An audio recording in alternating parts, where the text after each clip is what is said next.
ಪ್ರೊಸೀಜರಲ್ಲಿ police ಏನು ಮಾಡಬೇಕು ಅದನ್ನು ಮಾಡ್ತಾರೆ. 90 ಡೇಸ್ ಒಳಗಡೆ ಚಾರ್ಜ್ ಶೀಟ್ ಹಾಕಬೇಕು. ಅದಕ್ಕೆ ಮ್ಯಾಂಡೇಟ್ರಿ ಅದು. ಅಷ್ಟರೊಳಗಡೆ ಚಾರ್ಜ್ ಶೀಟನ್ನು ಹಾಕಬೇಕಾಗುತ್ತೆ. ಅದಕ್ಕೆ ಹಾಕ್ತಾರೆ. ಅದರಲ್ಲಿ ಏನಿದೆ ಅದು ಎಲ್ಲ ಕೋರ್ಟಿಗೆ ಸಬ್ಮಿಟ್ ಮಾಡ್ತಾರೆ. A1 A2 ಅವ್ರಿಗೆ ಬಿಟ್ಟಿದ್ದದು. ಅವ್ರಿಗೆ ಅವರ ಎವಿಡೆನ್ಸ್ ಪ್ರಕಾರ ಯಾರಿಗೆ A1 ಮಾಡಬೇಕು, A2 ಮಾಡಬೇಕು, A3 ಮಾಡಬೇಕು ಅದೆಲ್ಲ ಅವರು ಮಾಡ್ತಾರೆ.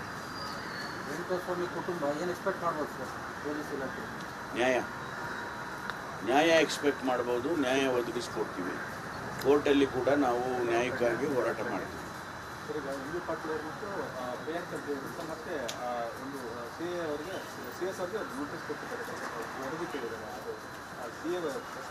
ನೋಡಿ, MB ಪಾಟೀಲ್ರು ಈಗಾಗಲೇ ಕ್ಲಾರಿಫಿಕೇಶನ್ ಮಾಡಿದ್ದಾರೆ. ನಾನು ಯಾವುದೇ ಕಾನೂನು ಬಾಹಿರವಾಗಿ ಅಲೋಕೇಶನ್ ಮಾಡಿಲ್ಲ. ಅವರಿಗೆ ಲೆಜಿಟಿಮೇಟ್ ಆಗಿ ಅವರು ಅರ್ಹರಿದ್ದರು, ಅದಕ್ಕಾಗಿ ಕೊಟ್ಟಿದ್ದೀನಿ ಅಂತ ಹೇಳಿದ್ದಾರೆ. ಅಲ್ಲಿ ಮುಗೀತು. ಮತ್ತೆ ಅದನ್ನು ಪದೇ ಅದನ್ನು ವೆರಿಫೈ ಮಾಡಲಿ. ಅವ್ರು ಮಾಡಿದಾರಾ ಇಲ್ವಾ ಕಾನೂನು ಪ್ರಕಾರ ಅಂತ ಬೇಕಾದರೆ ವೆರಿಫೈ ಮಾಡಲಿ. ಅದರ ಬದಲಿಗೆ ಸುಮ್ಮನೆ ಅನಾವಶ್ಯಕವಾಗಿ ಆಪಾದನೆ ಮಾಡೋದು ಸರಿ ಇಲ್ಲ.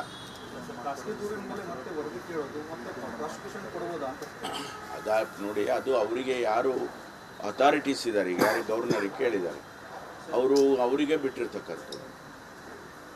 ಯಾಕೆಂದರೆ ವೆರಿಫಿಕೇಷನ್ ಮಾಡೋರು ಯಾರು? ವೆರಿಫಿಕೇಷನ್ ಮಾಡಿಸಿ ತೀರ್ಮಾನ ತಗೋಬೇಕಾದದ್ದು ಅವರ ಕರ್ತವ್ಯ. ಅದನ್ನು ಮಾಡಲಿ ಅವರು. ನಾವು ಹೇಳ್ತಾ ಇರ್ತಕ್ಕಂಥದ್ದು, MB ಪಾಟೀಲ್ರು ಹೇಳ್ತಾ ಇರ್ತಕ್ಕಂಥದ್ದು, ಸಂಬಂಧಪಟ್ಟ ಸಚಿವರು ನಾನು ಯಾವುದೇ ಕಾನೂನು ಬಾಹಿರವಾಗಿ ಅವರಿಗೆ ಅಲೋಕೇಶನ್ ಮಾಡಿಲ್ಲ ಅಂತ ಹೇಳಿದ್ದಾರೆ. ಅದನ್ನು ವೆರಿಫೈ ಮಾಡ್ಕೊಳ್ಳಿ. ಸಾವಿರಾರು ಜನ ಕಂಪ್ಲೇಂಟ್ ಕೊಡ್ತಾರೆ, ಸಾವಿರಾರು ಜನ ಆಪಾದನೆ ಮಾಡ್ತಾರೆ. ಅದೆಲ್ಲ ವೆರಿಫಿಕೇಷನ್ ಮಾಡಿದ ಮೇಲೆ ತಾನೇ ಸತ್ಯಾಸತ್ಯತೆ ಗೊತ್ತಾಗುತ್ತೆ. ಇದು ರಾಜಕಾರಣ ಮಾಡ್ತಾರೆ ಅಂತ ನಾವು ಮೊದಲಿಂದನೂ ಹೇಳ್ತಾನೆ ಬರ್ತಾ ಇದ್ದೀವಿ. ಹಾಗಾಗಿ ಎಲ್ಲ ಈ ಭಾರತೀಯ ಜನತಾ ಪಾರ್ಟಿಯವರು ಈ ರಾಜಕೀಯ ಉದ್ದೇಶ ಇಟ್ಕೊಂಡು ಇವೆಲ್ಲವನ್ನು ಕೂಡ ಮಾಡ್ತಿದ್ದಾರೆ. ಅದಕ್ಕೆ ನಾವು ಜನರ ಮುಂದೆ ಸತ್ಯಾಸತ್ಯತೆಯನ್ನು ಇಡ್ತೇವೆ. ನಾವು ಯಾವುದನ್ನು ಕೂಡ ಕಾನೂನು ಬಾಹಿರವಾಗಿ ಮಾಡಿಲ್ಲ ಅನ್ನೋದನ್ನು ಈಗಾಗಲೇ ಕೋರ್ಟಿಗೂ ತಿಳಿಸಿದ್ದೇವೆ ಸಿದ್ದರಾಮಯ್ಯನವರ ಕೇಸ್ನಲ್ಲಿ. ಮತ್ತು ಇಲ್ಲಿ ಕೂಡ ಅದನ್ನು ಜನಗಳ ಮುಂದೆ ಇಡ್ತೇವೆ. ಗೊತ್ತಿಲ್ಲ, ನಾನು ನೋಡಿಲ್ಲ ಅದನ್ನು. ನನಗೆ ಗೊತ್ತಿರೋದಷ್ಟೇ 6 ತಿಂಗಳು ಮತ್ತು ಎಕ್ಸ್ಟೆನ್ಷನ್ ಕೊಟ್ಟಿದ್ದೇವೆ ಮೈಕೇಲ್ ಕುನ್ನಾ ಅವರಿಗೆ, ಜಸ್ಟಿಸ್ ಮೈಕೇಲ್ ಕುನ್ನಾ ಅವರಿಗೆ. ಇನ್ನೊಂದು 6 ತಿಂಗಳು ಅದು ನಮ್ಮ ಇಲಾಖೆಗೆ ಬರುತ್ತೆ. ಅದನ್ನು ನಾನು ಮಾನ್ಯ ಮುಖ್ಯಮಂತ್ರಿಗಳಿಗೆ ಕಳಿಸ್ಕೊಟ್ಟಿದ್ದೇನೆ. 6 ತಿಂಗಳು ಮುಂದಕ್ಕೆ ಹಾಕ್ಬೇಕು. ಇಲ್ಲ, ಎಲ್ಲವನ್ನೂ ರಿವ್ಯೂ ಮಾಡ್ತಾ ಇದ್ದೀನಿ.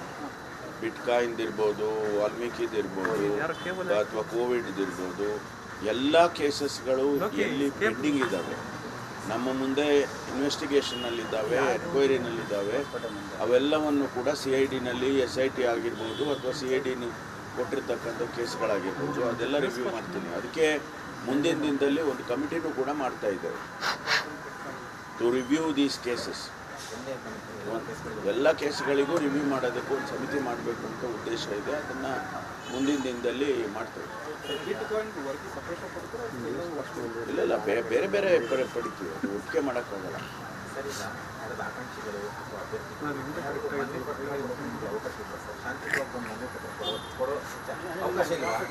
ವೇದಿಕೆ ನಿಮ್ಮ ನಿವಾಸದ ಮುಂದೆ, ಯಾಕಂದ್ರೆ ನಮ್ಮೆಲ್ಲರ ಮುಂದೆ, ಮಾಧ್ಯಮಗಳ ಮುಂದೆ ಅವರ ಅಭ್ಯರ್ಥಿಗಳು ಪೊಲೀಸ್ ಪೇದೆ ವೈದ್ಯಕೀಯ ಕೋರಿ ಬಂದಿದ್ರು, ನಿಂತಿದ್ರು. ಇನ್ನೊಬ್ರು PSI ಅಭ್ಯರ್ಥಿ ಏನೋ ಅವ್ರ ಮನೆಗೆ ತೆಗೆದುಕೊಂಡು ಬಂದಿದ್ರು. ಎಲ್ಲರೂ ಸೈಲೆಂಟ್ ನಿಂತಾರೆ. ಏಕಾಏಕಿ ಬಂದು ದಬ್ಬಾಳಿಕೆ ಮಾಡ್ತಾರಲ್ಲ ಪೊಲೀಸರನ್ನೆಲ್ಲ ಎಳ್ಕೊಂಡು ಹೋಗಿ ಬಲವಂತವಾಗಿ ಆ ರೀತಿ ನೀವು ಪ್ರತಿನಿತ್ಯ ನೋಡ್ತಾ ಇದ್ದೀರಿ. ನಾನೇ ಖುದ್ದಾಗಿ ಯಾರೇ ಅರ್ಜಿ ಕೊಟ್ಟರು ತಗೊಳ್ತೀನಿ. ಅದಕ್ಕೆ ಸಂಬಂಧಪಟ್ಟವರಿಗೆ ಕಳಿಸ್ತೀನಿ. ಕೆಲವು ಸಂದರ್ಭದಲ್ಲಿ ಇಲ್ಲಿ ಸಮಯ ಇದ್ದರೆ ನಾನು ಅದ್ರ ಮೇಲೆ ಬರೆದು ಕಳಿಸ್ತೀನಿ.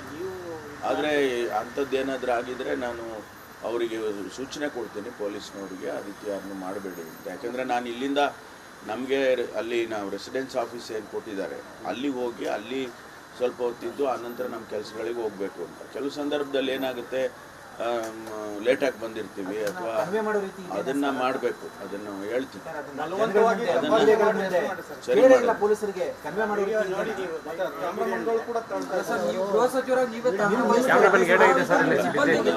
ಅದನ್ನು ಸರಿ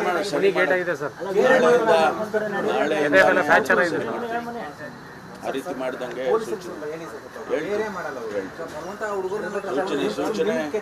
ಸೂಚನೆ ಕೊಟ್ಟು ಅವರಿಗೆ ಆ ರೀತಿ ಮಾಡಿದಾಗೆ ಹೇಳ್ತೀವಿ. ಅವ್ರನ್ನೆಲ್ಲ ಹೋಗ್ಬೇಕು, ಅವರ ಅಹವಾಲ್ ಕೊಡೋದಕ್ಕೆ ನಮ್ಗಳ ಹತ್ರನೇ ಬರಬೇಕು. ನಾವು ಸಿಕ್ಕಿದ್ರೆ ಅವರಿಗೆ ಅವ್ರ ಸಮಸ್ಯೆ ಬಗೆಹರಿಯುತ್ತೆ ಅನ್ನೋದೊಂದು ಎಲ್ಲೋ ಒಂದು ಕಡೆ ಅವರ ಆಸೆಗಳು. ಅದಾಗಿ ಅದಕ್ಕೆ ಅವಕಾಶ ಮಾಡಿಕೊಡ್ಬೇಕು, ಮಾಡಿಕೊಡ್ತೀವಿ.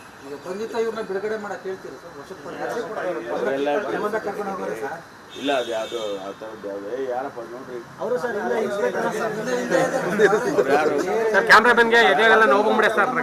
ಅಲ್ಲೆಲ್ಲ ಮಾಡಬೇಡಿ. ಯಾರು ಅರ್ಜಿ ಕೊಡಕ್ಕೆ ಬಂದವರಿಗೆ ಸುಮ್ಮನೆ ನೀವು ನಿಂತ್ಕೊಂಡು ನೋಡಿ ಅಷ್ಟೇ, ಬಿಟ್ಬಿಡಿ ಅವ್ರಿಗೆ. Thank you. ಬೇರೆ ಯಾವ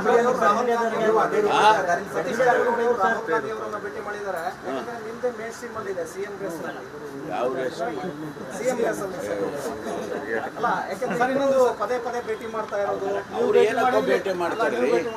ಅಲ್ಲಪ್ಪ, ನಾನೇನಕ್ಕೋ ಭೇಟಿ ಮಾಡ್ತೀನಿ, ಅವ್ರೇನಕ್ಕೋ ಭೇಟಿ ಮಾಡ್ತಾರೆ. ನಾನು ಹೇಳಲಿಲ್ಲ ಅವತ್ತು. ಹೈಕಮಾಂಡು ನಮಗೆ ಡೆಲ್ಲಿಗೆ ಹೋದರೆ ಹೈಕಮಾಂಡು ಮೀಟ್ ಮಾಡೋದು ನಮ್ಮದು ಸಂಪ್ರದಾಯ. ಆ ಸಂಪ್ರದಾಯಕ್ಕೆ ಅವರು ಹೋಗಿರ್ತಾರೆ.